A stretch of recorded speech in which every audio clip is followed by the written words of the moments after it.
नमस्कार आदाब, मैं हूं राव अकरम और आप देख रहे हैं मेरा हिंदी यूट्यूब चैनल।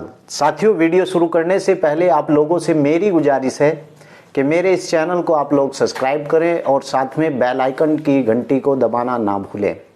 तो चलिए, आज का वीडियो बनाने का हमारा टॉपिक है कि ग्राम पंचायत के अंदर कैसे भूमि आवंटन किया जाता है, और नंबर 2 पर मैं बात करूंगा कि कैसे ग्राम समाज के अंदर आवासीय भूमि पर जिन लोगों के द्वारा कब्जा किया हुआ है, क्या वह कब्जा उनका हटाया जा सकता है। और तीसरे नंबर पर मैं बात करूंगा कि क्या ग्राम समाज के अंदर कृषि योग्य भूमि के ऊपर जिन व्यक्तियों को द्वारा और कब्जा किया हुआ है, क्या उन लोगों को उस कब्जे से हटाया जा सकता है। जी हाँ, तो चलिए आज विस्तार से जानेंगे कि कब्जाधारियों को क्या सरकार हटाती है या फिर कब्जाधारियों को ग्राम पंचायत हटाती है। इसी पर ही हम आज इस वीडियो में चर्चा करेंगे। तो चलिए वीडियो शुरू करते हैं।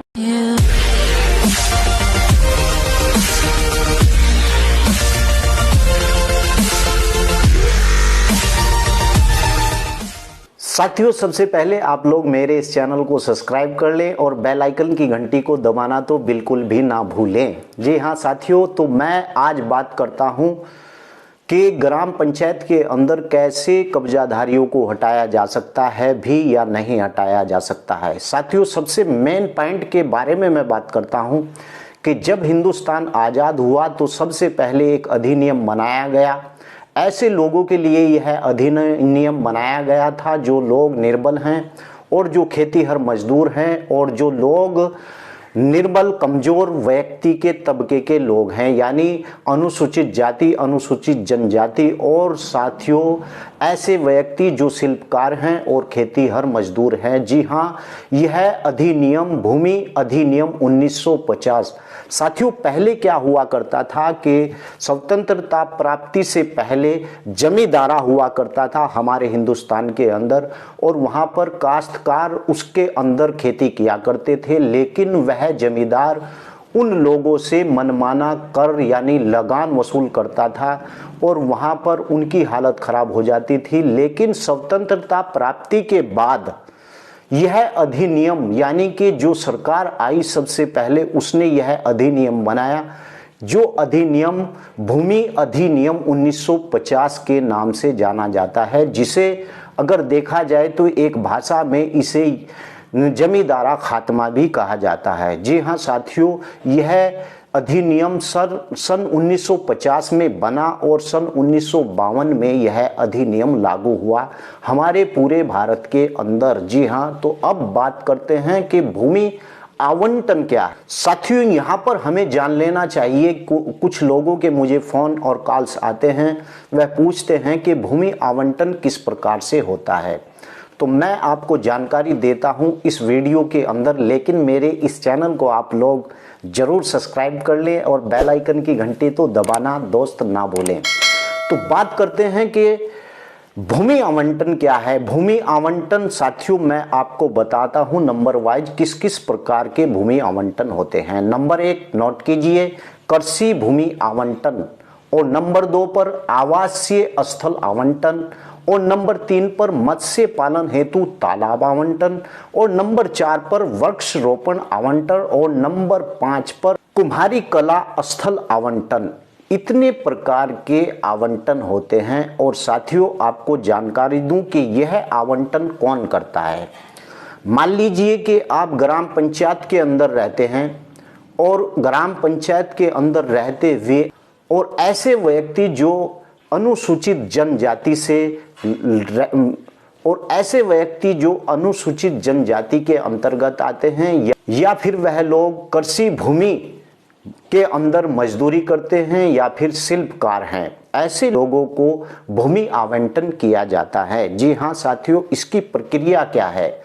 साथियों, अगर किसी ग्राम पंचायत के अंदर यानी गांव से आप लोग रहते हैं, गांव के अंदर आप निवास करते हैं, गांव के अंदर आप आवासीय पट्टा चाहते हैं या फिर भूमि का आवंटन चाहते हैं, तो आपके ग्राम प्रधान के द्वारा आपकी भूमि प्रबंधक समिति का अध्यक्ष ग्राम प्रधान होता है ग्राम के अंदर यानी ग्राम के अंदर एक भू प्रबंधक समिति होती है जिसके अंदर सदस्य होते हैं। अगर इसकी जानकारी आप लोगों को नहीं है तो आप अपने ग्राम प्रधान से यह जानकारी ले सकते हैं। आपके गांव के अंदर एक भू प्रबंधक समिति होती है जो पट्टा आवंटन के लिए एक प्रस्ताव पारित करती है ग्राम सभा के अंदर, और जिसके का अध्यक्ष भूमि प्रबंधक समिति का ग्राम प्रधान होता है और लेखपाल और उप जिला अधिकारी के माध्यम से उन लोगों को चिन्हित किया जाता है जो ग्राम के अंदर रहते हैं और निर्बल व्यक्ति हैं और जो लोग खेतीहर मजदूरी करते हैं और शिल्पकार हैं और गरीब तबके के व्यक्ति हैं। ऐसे लोगों को भूमि आवंटन किया जाता है। यहीं से ही पहली प्रक्रिया आवंटन की शुरू होती है। जी हाँ, अब मैं बात करता हूं कि ऐसे व्यक्ति जो गांव के अंदर रहते हैं और उन व्यक्तियों के पास आवासीय पट्टा है या नहीं है, या फिर उन्होंने ग्राम पंचायत के अंदर यानी सार्वजनिक स्थल को छोड़कर और ग्राम समाज की जो भूमि है और वह आबादी के आसपास आती है, उस भूमि पर कब्जा करके अपना मकान बना चुके हैं। क्या ऐसे व्यक्तियों को उस मकान से या फिर उस भूमि से हटाया जा सकता है? जी हाँ, मैं इसके ऊपर पूरी चर्चा आप लोगों को इस वीडियो में करके बताऊंगा। क्या ऐसे कब्जाधारियों को हटाया जा सकता है जो लोग कब्जा करके उसके ऊपर अपना मकान बना लेते हैं?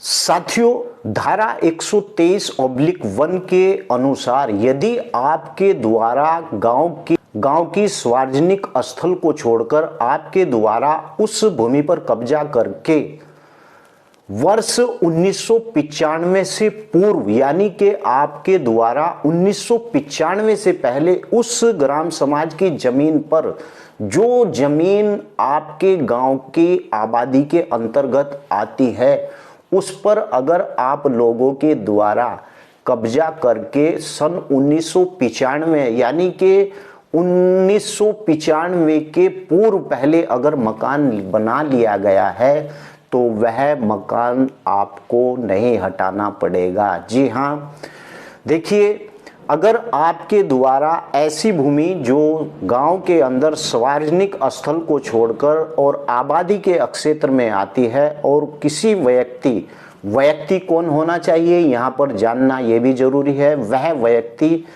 व्यक्ति अनुसूचित जनजाति से है या फिर वह खेतीहर मजदूर है या फिर ग्राम के अंदर शिल्पकार है। ऐसा व्यक्ति अगर अपना मकान वहां पर कब्जा करके स्थापित कर लेता है तो सरकार उस मकान को नहीं हटाएगी। जी हाँ, धारा 123/1 के अनुसार। लेकिन यहां पर बात करते हैं कि सरकार उस कब्जेदारी को नहीं हटाती ग्राम पंचायत के अंदर से, तो हटाता कौन है? तो चलिए इस पर भी मैं बता देता हूं।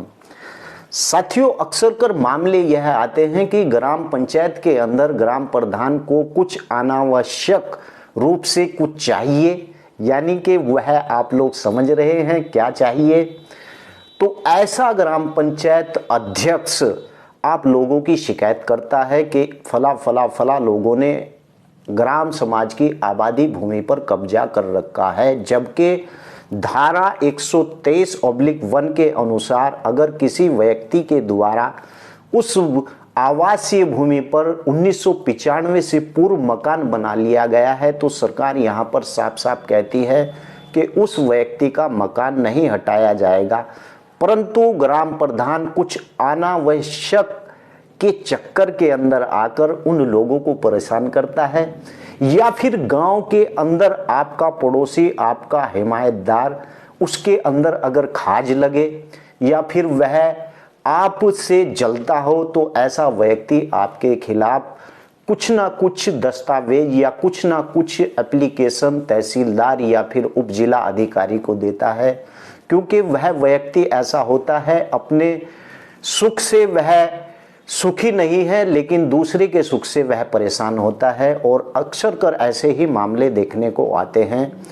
लेकिन मैंने जैसा आपको बताया है कि धारा 123/1 के अनुसार अगर उस व्यक्ति के द्वारा जो इस कैटेगरी में आता है, अनुसूचित जाति, जनजाति या फिर खेतीहर मजदूर है या फिर शिल्पकार है, अगर उस व्यक्ति के द्वारा आवासीय भूमि पर कब्जा कर लिया है तो धारा 123/1 के अनुसार उसके मकान को नहीं हटाया जा सकता अगर वह 1995 से पूर्व यानी कि 1995 से पहले बना हुआ मकान है। तो यहीं पर मैं एक और बात आपको बताता हूं, लेकिन मेरे चैनल को आप जरूर सब्सक्राइब कर लें। आज की जानकारी बड़ी ज़बरदस्त है और मेरी चैनल को सब्सक्राइब करने के बाद आप लोग बेल आइकन की घंटी को बिल्कुल ज़रूर दबा दें। तो अब मैं बात करता हूं कि ऐसे व्यक्ति जिन लोगों ने सार्वजनिक स्थल की भूमि को छोड़कर ग्राम पंचायत के अंदर ऐसी भूमि पर कब्जा किया हुआ है वर्ष 1995 से पहले, उस भूमि पर अगर उन्होंने कब्जा कर रखा है तो ऐसे व्यक्ति को भी नहीं हटाया जा सकता है। विस्तार से बताता हूं आप साथियों। धारा 120(b)(1) के अनुसार यदि किसी अनुसूचित जाति जनजाति का कोई व्यक्ति ग्राम समाज की ऐसी भूमि जो सार्वजनिक प्रयोजन के लिए नहीं है, यानी कि दिनांक 3/6/1995 से पूर्व अगर उसका कब्जा उस कृषि भूमि यानी कृषि योग्य भूमि के ऊपर है तो उस भूमि को संकरमणि भूमि दर्ज कर लिया जाएगा। जी हाँ, उस व्यक्ति से वह भूमि नहीं छीनी जाएगी। लेकिन फिर वहीं पर बात आती है कि अगर आपके ग्राम प्रधान यानी ग्राम पंचायत अध्यक्ष अनावश्यक रूप से आपसे कुछ चाहता है या फिर आपका पड़ोसी आपको परेशान करता है या फिर आपका पड़ोसी आपका हिमायतदार हो या फिर आपका पड़ोसी अपने सुख से परेशान ना होकर आपके सुख से ज़्यादा चिंतित और परेशान रहता है, ऐसा व्यक्ति ऐसे लोगों के खिलाफ एप्लीकेशन डालता रहता है। सरकार नहीं चाहती है ऐसे व्यक्ति को हटाना, लेकिन ऐसे व्यक्ति को हटाने के चक्कर में गांव के ही कुछ लोग लगे हुए होते हैं जो उस व्यक्ति के सुख को देखना बर्दाश्त बिल्कुल भी नहीं करते हैं। तो साथियों, मैं बात कर रहा था कि खेती की भूमि यानी कि अगर ग्राम पंचायत के अंदर ऐसे व्यक्ति के द्वारा जो व्यक्ति गांव के अंदर अनुसूचित जाति, अनुसूचित जनजाति या फिर खेतीहर मजदूर है या फिर शिल्पकार है तो उसके द्वारा किसी कृषि योग्य भूमि पर वर्ष 1995 से पहले उसका कब्जा है तो उसे उसकी वह भूमि को संकरमणि कर दिया जाएगा। और साथियों, अगर उसके पास 5 बीघा पक्का जमीन पहले से उसके नाम है और उससे ज़्यादा है 5 बीघा से, तो उसकी वह ज़मीन को हटा दिया जाएगा और वह उसकी ज़मीन से निरस्त कर दिया जाएगा। अगर उसके पास पक्का 5 बीघा ज़मीन है और कहीं पर भी है प्रदेश के अंदर तो उसे नहीं हटाया जाएगा। जी हाँ साथियों, 5 बीघा अगर पक्का 5 बीघा तो उस व्यक्ति को नहीं हटाया जा सकता। जी हाँ साथियों, लेकिन यहाँ पर फिर वही बात आती है कि आपका पड़ोसी जो आपके पक्ष में है लेकिन आपकी खुशी को देखकर वह खुश नहीं होता है और वह चाहता है कि आपकी भूमि छिन जाए। तो आज मैंने जानकारी दी कि आवंटन किस प्रकार होता है और आज मैंने दूसरे नंबर पर बात की कि गांव के अंदर अगर आवासीय भूमि के ऊपर कब्जा किया जाता है तो उसे हटाया जा सकता है या नहीं हटाया जा सकता। और तीसरी बात मैंने आपसे की कि आज मैंने इसकी जानकारी दी कि आप अगर गांव के अंदर कृषि योग्य पट्टा भूमि के ऊपर कब्जा बनाए हुए हैं तो क्या आपको वहां से सरकार हटा सकती है? जी नहीं हटा सकती। साथियों, अगली वीडियो में मैं बात करूंगा कि संकरमणि भूमि क्या होती है और असंकरणीय मणि भूमि क्या होती है। अगर मुझसे बात करनी हो तो डिस्क्रिप्शन में मेरा मोबाइल नंबर है, आप इस पर मेरे से पूरी जानकारी भी ले सकते हैं। लेकिन मैं लास्ट में आपको बताना चाहता हूं, मेरे इस चैनल को आप लोग ज़रूर सब्सक्राइब कर लें और बेल आइकन की घंटी को दबाना ना भूलें। मेरी वीडियो को शेयर करें। जय हिंद, जय भारत। खुदा हाफिज।